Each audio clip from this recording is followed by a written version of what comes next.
What's up guys, JR Raymond back again, coming to you from Bowler X Pro Shop and Training Center here inside Waterford Lanes, where today we're going to talk to you about that new Motiv ball, the Pride. Now everybody's talking about how this is a benchmark piece, even though it's an asymmetric ball. All of them that I've seen gone on the lane so far have looked very smooth, very predictable. They haven't done anything crazy. So we are going to put our standard layout on it. I haven't even drilled it yet. You can probably see it behind me. It's on the shelf or on the table, getting ready to put some holes in it. So we're gonna go drill that real quick. We're gonna put that standard layout that I always use, 45 by 4.5 by 45 on this thing, see if we can't put it in our bag, see if it'll be good enough to be that benchmark for us. So we're gonna take it out here as soon as I'm done on a 42-foot league pattern, and we're gonna take a look and see what she's got. Stay tuned. They say bowling is a dying sport.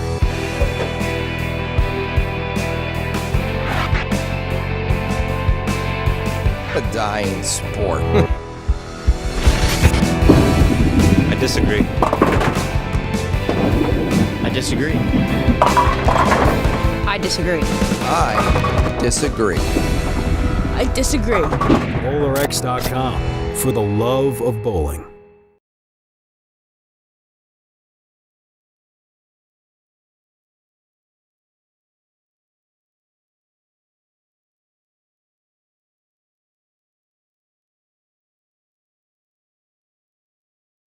All right, here we go. So we got the Pride here, and we did exactly like I said. We went 45 by 4.5 by 45. Puts that pin pretty much directly above my bridge, about half an inch above my bridge. Kicks the CG out. Mass bias ends up being about 2 or 3 inches to the right of my thumb. And what we're looking for is we're looking for good, strong, continuous arc. I don't want snap. I don't want this thing to go crazy. I don't want it to hook early. I don't want it to hook too late. I want it to hook just past the arrows, and I want it to continue off of that the entire way. The true tell will be playing straight. If I play straight here at 8, 9, 10, and this ball overhooks through the face, that is a good sign, because it should read and continue to read and just keep going.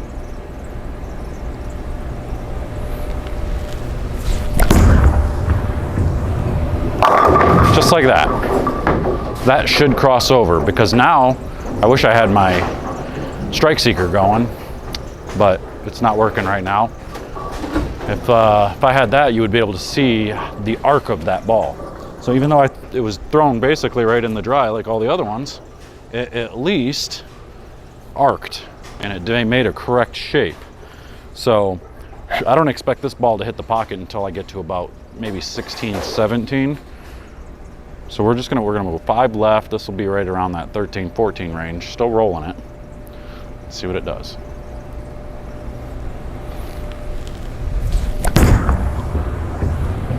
Oh, just kidding. That actually got through there nicely. It's still the arc. So I thought that would actually still overhook from there, because it is pretty strong. But it didn't. It got down there and it shaped really good. Now, there's a lot of hype about this ball. A lot of people really like this thing. Always looking for that next Venom Shock or next IQ Tour. Will we have it here? Not sure. We're gonna go 3 more left. Now this is gonna be that 15, 16 range.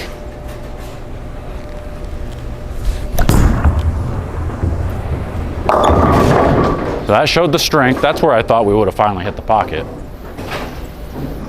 But that one read the middle and it kept going. So, which is pretty typical in this place. That seems to be what happens with all bowling balls. That little spot is where the extra hook is. For some reason, that's where everybody plays. So that part of the lane is always beat up. Now we'll go 2 more left. See if we can't get it to 17, 18.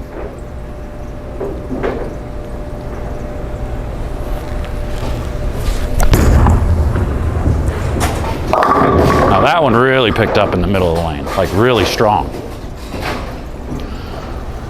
That was unexpected. I wasn't expecting to see that much strength out of it in that part of the lane, because that was just a couple board move left. So we're gonna have to make the whole zone.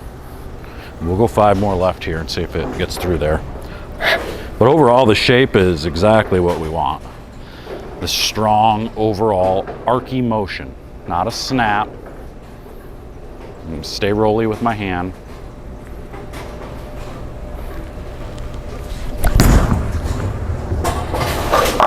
Just like that. See, there's a strong arc. Doesn't do anything nuts. So from there, I can get my hand around it. Hopefully I should be able to throw it in the same spot, get it to go through the pins. Because by getting my hand around it, just increases the rotation, which means it's going to react a little bit stronger off of the dry when it starts to read. So it should be stronger going through the pins. So let's try. Now I'll rotate my hand around the side just a little bit.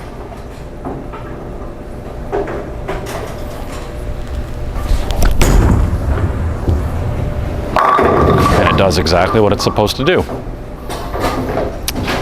So for those of you that watch my reviews and stuff, that's a good tip for you. That's, you really got to pay attention to what your hand is doing. If you rotate around the side of it, it's going to read the friction a little stronger. Rotate up the back, and it's going to be a little bit straighter, a little bit cleaner, more predictable.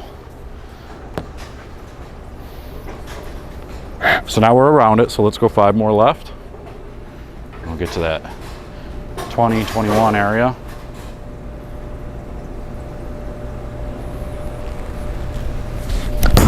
Oh, we're misright.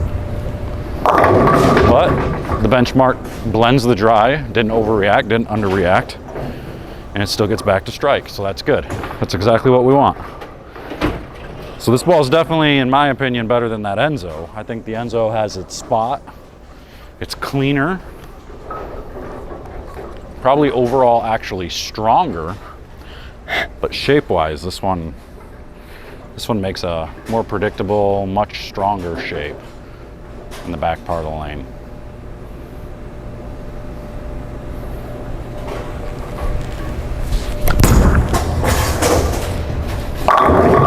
See, I know people are going to be like, well, you just said it's smooth off the back. It is, but you still see strength. You still see it pick up and really get going. It's not that flip. It's not a hockey stick type motion, although right there you see a stone 9. That is that's usually the sign of a ball that's a little too strong down lane. But this one is just because it picked up the middle of the lane, it started to hook, and it just drove right through it. So I'll get up against the ball return now. I think this ball is going to surprise me because I thought it wouldn't be very good a little bit further left because of how much of a benchmark type shape it is. But we'll see. Oh, that's slow. But it blended it perfect. Yeah, that was not exactly what I wanted as far as where I wanted to throw it and all that, but it definitely did the right thing, that's for sure. So that was pretty cool. This one's got me intrigued for sure. I think before this, the top throw was kind of my favorite of the latest reviews from Motiv.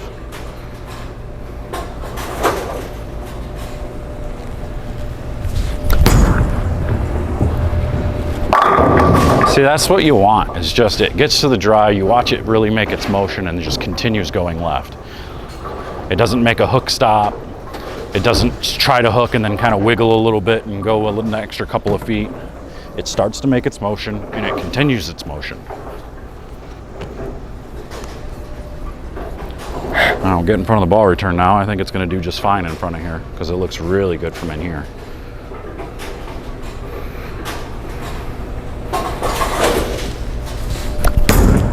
Oh boy, I don't know if that's gonna hook. Oh, it did. Wow, what was that? Somehow that kicked the head pin off the wall way in front of the 10. That was weird. That was a weird messenger there that missed. A missed messenger. I think this ball is gonna make my bag for this weekend though. We're bowling the doubles regional on a long pattern.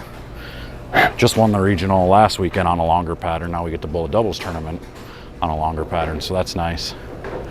And this ball is showing its strength, so it's definitely going to make the bag.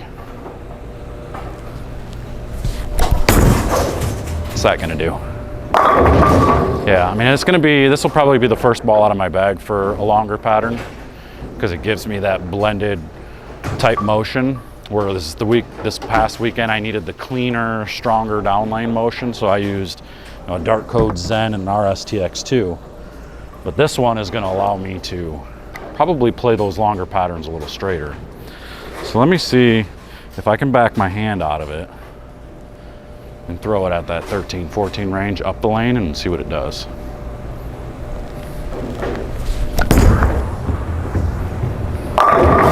Roll it. Oh, short pin. That was not a legal pin.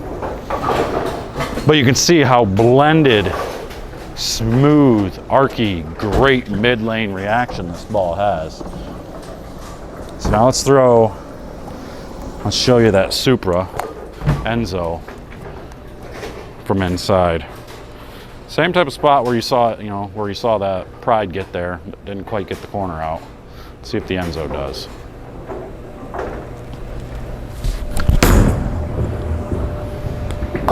See how much longer that one waits before it actually tries to react? That's the difference. See, so the Pride at least gets there. The Enzo was a little bit longer. Now technically, if we throw the ripcord velocity, it should be even longer yet, but it's a little bit stronger down lane motion.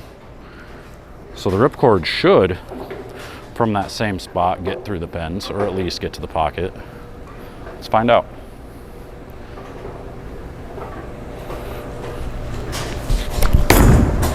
That ought to do it. It gets there and it strikes, but again, you can see how much later those last two balls were compared to this Pride. Let me throw that Pride one more time in there for you. I like the label on this too, the lion. That is really cool. Really cool label for this ball. Not sure I like the orange color, but I love the label.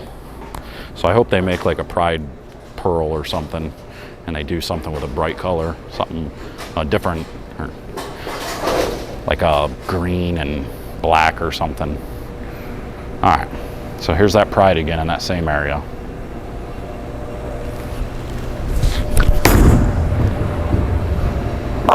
See, so that kind of looked real similar to the ripcord, but it read earlier. It read earlier and overall stronger and smoother. So that's kind of cool. There you go. So there's that Pride by Motiv, and it's pretty much exactly like I expected. Very, very benchmark type shape, super strong in the middle of the lane, and it just continues off of it. Now, when I'm talking about continuing off of it, I mean it starts to hook and it continues to hook all the way through the back part of the pattern. And it's always a rounded, archy shape. Those are the best types of benchmarks in my opinion. Some of the other ones that are a little bit less predictable, maybe used in different types of situations, are when they start to hook and they kind of hook and stop, or they start to hook and they give you that hockey stick type of shape rather than that rounded arc continuation. So this is going to fit in my bag for this weekend on a longer pattern. Probably be one of the first balls out of my bag, because then I can go to something like a ripcord a little bit later, maybe even for the Storm fans, the RSTX2, my Zen and my Dark Code, stuff like that, that is really good in that middle part of the lane. That was really successful on the longer patterns last weekend for me. Definitely going to make it there. So if you want one of these, make sure to hit that link in the description. Go to bowlerx.com or come up here to Waterford Lanes here at Bowler X Pro Shop and Training Center, and I'll get one for you as well. I'm not sure when the release date is on this. You'll be able to go see that over at bowlerx.com. It'll tell you. Do pre-orders and stuff for that right now. But until next time, I'm out of here. We'll see you guys later. Take care.